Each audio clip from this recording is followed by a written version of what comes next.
Honestly, we thank God I don't look like what I've been through and what I'm going through. And it's crazy because I've been saved for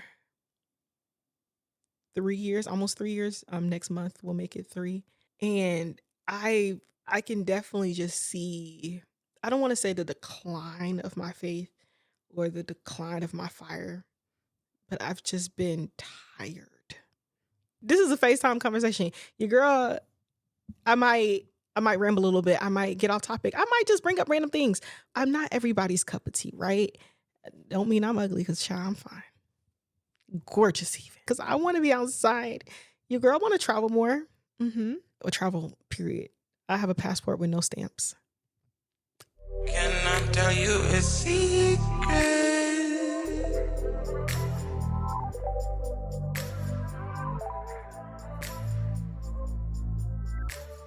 Hi, you all.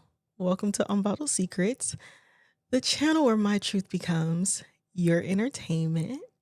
My name is Fakira, and I make faith-based lifestyle and microlocks content. So if you love the Lord and want to get to know me, then you will love this channel. I had to stop the singing because, yeah, girl, that was a lot of effort. My throat hurt every single time. It was a lot of smiling and it kind of felt inauthentic. And you know what? New season, new me, and we'll work on that intro eventually. But that's not the point of this video. So I decided to create a new series called Off the Record because I wanted some of my conversations. Of course, when I do like biblical topics, I need to plan because I have to be biblically literate and accurate. But when it comes to topics where I'm just talking about my life, updates, what's happening in pop culture, I don't need to plan. I just want to talk to y'all as if we're on FaceTime. When I'm on FaceTime with my friends, I don't have a plan or a script. I just talk and it sounds great. So we're going to try that on YouTube, talk about some things. This is episode 1. And I broke it down into 3 sections: my personal life, updates, those type of things, pop culture, and miscellaneous. So first things first, how's Fakira?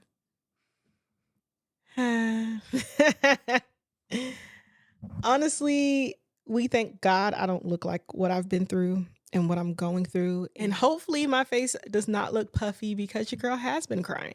She's been crying a lot lately. And I know it's a product of healing, right? I talked about this in another video. God has just been revealing a lot of things to me. I'd be lying if I said I have not been kicking and screaming while trying to navigate this journey called life, this new decade of life, mourning the childhood I never had, mourning the mistakes I've made, learning how to forgive myself, learning how to forgive those who hurt me, just learning to love myself. And honestly, it's just been challenging. I'm not going to even hold you. It's been very challenging to just contend with things that have been swept under the rug. And this is going to segue into the topic that I wanted to speak about. Is I've just been feeling stagnant spiritually. And it's crazy because I've been saved for 3 years, almost 3 years. Next month we'll make it three. And I can definitely just see, I don't want to say the decline of my faith or the decline of my fire, but I've just been tired. And I do want to do a full video on just my year or my 3 year as a Christian in review. I don't know how I would word that, but I do want to talk about just what I've encountered in these 3 years because it's been a lot. But honestly, this is also kind of heavy. So I was I'm sorry. Again, this is a FaceTime conversation. Your girl, I might I might ramble a little bit. I might get off topic. I might just bring up random things. But this is heavy. And anybody who knows where I can get a good mic stand for a podcast-esque mic that is not so bulky, that's not flimsy, that does not have to be on a table, please let me know. But until then, we're gonna make this work. Anywho, sorry, that was my sidebar. While I do want to do a video just highlighting my journey as a Christian, I have noticed that I am not the only one who's experiencing spiritual stagnation or spiritual exhaustion. I talk to a lot of my friends. I'm in this organization that we're all just feeling it right now. And I don't know if it's like byproduct of like the weather changing, being overwhelmed, just lifing. But I do want to get to a place where I am refreshed. And I know that's why God has like slowed me down on putting out Christian-based content, because he's like, girl, I don't want you to just be a worker bee. I want you to be a daughter. So that is something I've just been wrestling with because of what I now know is a product of like succumbing to like the orphan spirit or the orphan mentality. I feel like I need to perform for God, for his love. And he's just like, no, I want you to be a daughter in this season. I want you to rest. I want you to accept my love and not feel like you have to work for it. So I don't know if I necessarily answered the question, but where I'm at spiritually, your girl's tired. Your girl is learning how to relinquish control, and it's been hard. It's been so hard, but I know that God is with me. He has never left me, even when I left him, or even when I tried to turn my back on him, he's never left me. So I will run my race, but it's been challenging. It's been challenging to say the least. And I'm going to switch subjects because I feel like a cry is coming on. And I did my makeup, and this mascara is not tear friendly. It burns. So we're gonna move it right along. Okay, so I am chronically online, and I actually need to deactivate my TikTok because I'm always on TikTok. But I've noticed this trend of women degrading themselves online. And by degrading themselves, I mean putting out content talking about how ugly they are. And I don't like that. I honestly, I don't care how hard life gets or how not pretty I feel. Y'all will never catch me on this here internet calling myself ugly, unattractive, not worthy, crying over a man in my wedding dress. I have shame. And I get it, the internet, especially for those who don't have an outlet to speak to people, probably don't have friends that are available. So you do get online and you share your raw and real thoughts, as I'm, I guess, doing now. But I feel like there are certain things that you should probably keep to yourself, especially when we talk about like women who are saying, I don't find myself attractive. Are there any men who like medium ugly women? And I think there's a cautionary tale in that, because even if you do feel that way about yourself, you're inviting the wrong type of energy. You're inviting users and those who will take advantage of how low you think of yourself, because your self-esteem is in the trash. And I get it, as someone who I'm not everybody's cup of tea, right? Don't mean I'm ugly, because child, I'm fine. Gorgeous even. But realizing that I'm not everybody's cup of tea, and maybe in society standard of like attraction, I might not be for everyone. But that does not mean that I am lesser because I'm not everybody's cup of tea. So I do think when you have those moments and those feelings, you should not turn to the internet. You should probably heal, as I'm going on this little healing journey. Probably heal.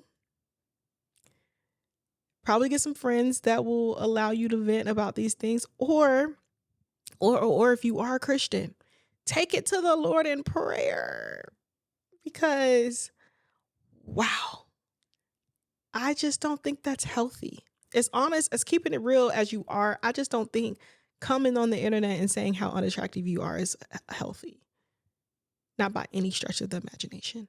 So, yeah. And speaking of needing to deactivate social media, I did deactivate my Instagram and my Facebook. I've just felt like, as far as Instagram goes, I just I don't know what it is about that app. And it could be because I just know too many people, and certain things that I've posted pre-Christ, and just the type of people I followed. And some of it is like just cowardice, where I know God is calling me to say certain things, to post certain content, or even just be more out loud and on fire. And it just makes me uncomfortable because I it's people pleasing. I want people to like me, and if I'm preaching what God is telling me to say, or if I'm very outward about my faith, it's going to invite negativity. And I'm already a non-confrontational person, so it's very uncomfortable. It is very uncomfortable. Oh my goodness. But I am just taking a breather and just putting myself in a place where I am not necessarily performing or being on for people I know. That's why I like YouTube for the most part, because a lot of y'all don't know me in real life, so I feel like I can be a lot more open and transparent. Also, I feel like the community here is just welcoming because it's long form content and you don't have to watch me if you don't like my content. So those who are here, those who are subscribed, you see the value in what I'm saying. So I feel a lot more free to share certain things because y'all are engaging, right? Whereas Instagram, they're just watching. And I expect that on YouTube because YouTube is a platform where people watch. You just watch and look.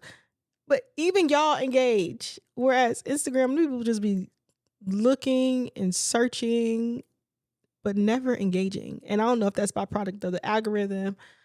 I don't know. But Meta, y'all got to do better. And also, same reason why I deactivated Facebook. I just wanted to give myself a break from the metaverse. Now, I did create an Instagram page dedicated solely to my micro locks. So I'm not sharing me. I'm just sharing my hair. And again, I just created that page. No one knows me. So I don't mind just posting videos and photos of my hair because people don't know me over there. But I do need to take a little breather away from TikTok because I do find myself scrolling for endless hours. And I have a lot of things that I want to do. I want to create more YouTube content. I want more projects. I have things that I am striving towards. I should need to be going to the gym. So yeah, I'm gonna probably take a breather off that app as well. But YouTube, we're locked in. I'm not leaving y'all anytime soon. Okay. Okay. I guess me talking about deactivating social media was a part of the miscellaneous section, but I didn't name it that. So in this section, this is just random things that I've been either consuming or thinking about, or books I've been reading, things I've been watching, just stuff. So, first things first, I have been in my psychology bag lately, and I've been reading books on the attachment theory and going back to like my healing era and just learning about myself and how I view my relationship with God, orphan spirit, all those different things. Your girl even am noticing my attachment style and attachment styles of men I've entertained in the past and present-ish. And yeah, it's an eye-opener. And granted, I just started this book It's called, and it's in my room and I don't feel like getting up, but I think it's called like Attachment. I think it's called Attachment. And so far, it made me cry last night, and I'm trying to figure out why am I crying reading a book about attachment theory, but I guess it's eye-opening because I feel like I attract avoidance. And I also believe that I am a mix of anxious and avoidant attachment style. And we all know, or if you don't know, your attachment style is a reflection of your upbringing, right? If you grew up in an insecure environment where your needs were not met, you may or may not have avoidant or anxious attachment. And avoidant attachment is you don't really let people get close. You have a wall. Soon as it starts feeling a little too intimate, you run away, which I've done in the past. And then you have anxious where you feel like you need to perform for love and you're hypersensitive on every little bit of that person's emotional mood. If that person doesn't text you back, it's your fault. You're the worst person ever. He found somebody else, you're undeserving of love. And then you're finding ways to do everything to please that person, even if that person's not necessarily good for you, right? And that's why I feel like I have a combination of the two, because I've been the runner and the track star, but I've also been the one who, especially more recently, who kind of catastrophize things because I don't want that person to leave, right? So again, I just started this book. If y'all want me to, oh my gosh, do a book club, that would be cool. Reading with Unbottled Secrets. I don't know. We'll think about a title later. But that, yeah, if y'all want me to like do an analysis of the book as I'm reading it, that would be fun, and it'll give me something to do and keep me consistent in reading and force me to like take notes and like really dissect what I'm reading so I can report back to you guys. So yeah, let me know in the comment section below if that's something you want me to do. But that's one book I've been reading. Another book I've been reading, and I had to take a pause for the cause because it has been an intense book. And this is for my Christian folks. It's called He Came to Set the Captives Free. It's a book written, I know it's like based in the 80s, but like, I don't know if it was written in the 80s, but it is an older book. And when I tell you, especially as we are approaching the Halloween season and all those different things, and it's about a woman who was a Satanist and she was really deep into Satanism,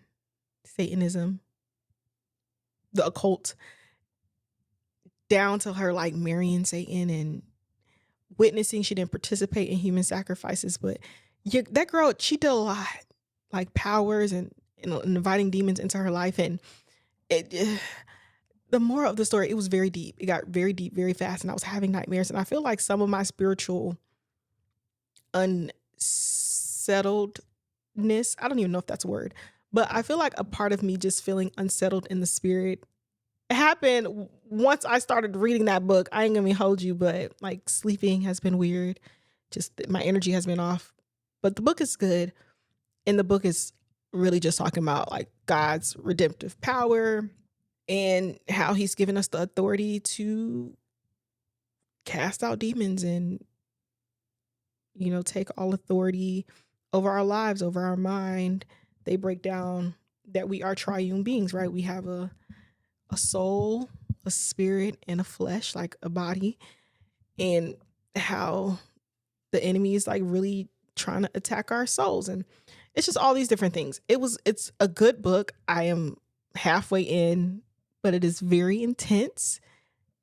But so far I recommend it. And again, if you want us to do a book study on that as well, or a what do they call it? Not a book study, a book club on that as well, let me know, because it's a good book. It's just intense. Shout out to Eden for recommending the book. But girl, at one point I had to text her like, girl, what do you have me reading? Because it was like, dang, I'm not trying to get demonetized. I'm not going to talk about it, but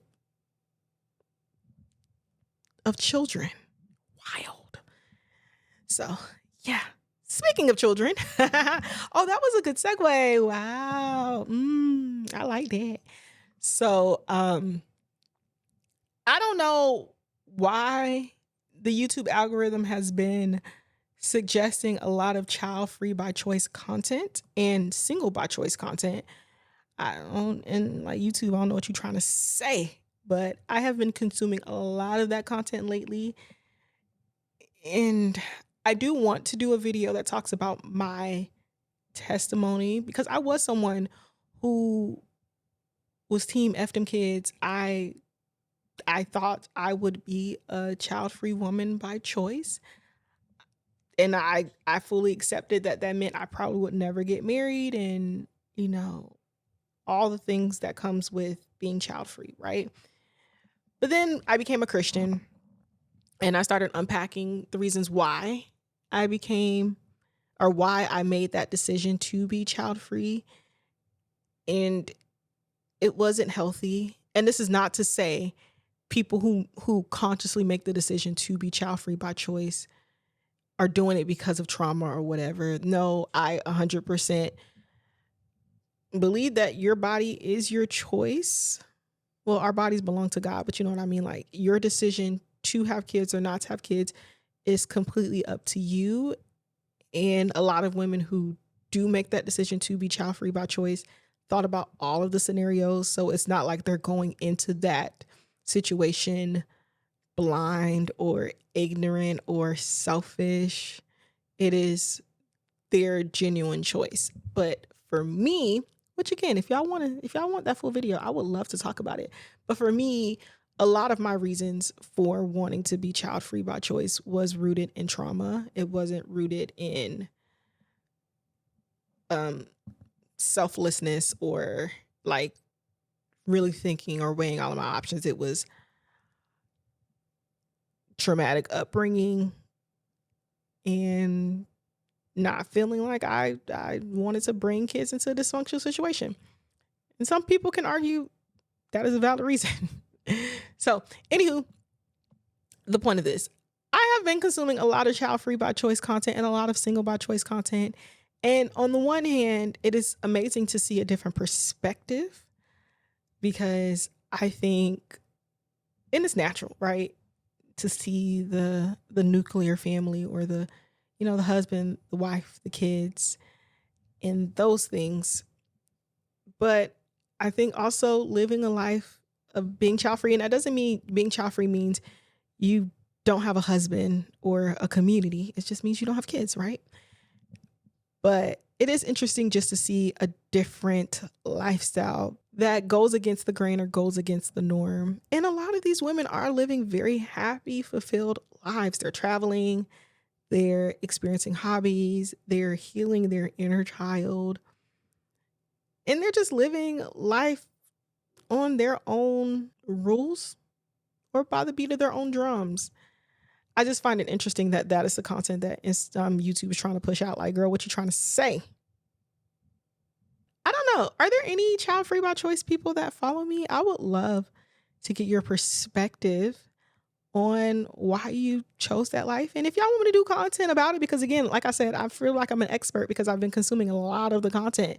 And it's like where the creator will, you know, compile TikTok videos and then, you know, do their commentary on top of it. So yeah, I've again consumed a lot of that content. And a lot of the single by choice content. I've noticed a lot of women are opting out of dating and partnership. And I feel like if not for the Lord, sorry, if not for God, I would probably be on that same bandwagon because the dating streets are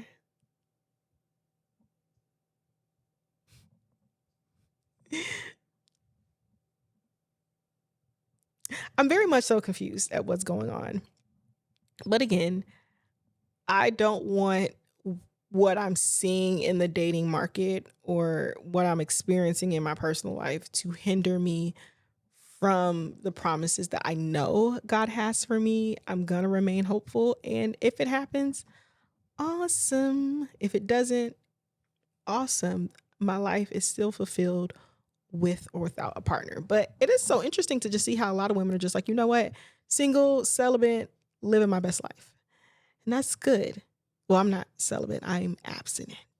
But, single, abstinent, and just focusing on God, healing, learning a new trade, learning skills, reading books. But yeah, it's just been so crazy how that's what the algorithm is pushing out on my end. And I am looking for other content to consume because I feel like outside of that, I'm getting a lot of Christian content, but I feel like it's a lot of repeat and quote unquote Christian tea and exposing. And I really don't want that to be what I over consume. I just wanna develop. Like I spiritually I want to develop with my like especially like my relationship with God, being a daughter. What does it look like to travel? So I need to start consuming some more travel content because I want to be outside. Your girl want to travel more. Or travel, period. I have a passport with no stamps. So yeah, I don't want to just be consuming content for the sake of consuming it. I want to consume content that's going to elevate me as a person and help strengthen my relationship with my good Lord and Savior Jesus Christ. So, yeah, I think that this wraps up episode 1 of Off the Record. I hope you enjoyed me just yapping and talking and engaging and saying words out of my mouth. If you have any topics that you want me to discuss, please drop it in the comment section below. And if you would like to be a secret admirer, shout out to Albert. He came up with that because he said the Society of Secret Keeper sound a little cultish. So, secret admirers, please hit that subscribe button and that notification bell so you don't miss out on any time I upload a video. Share if you care. And until next time, bye.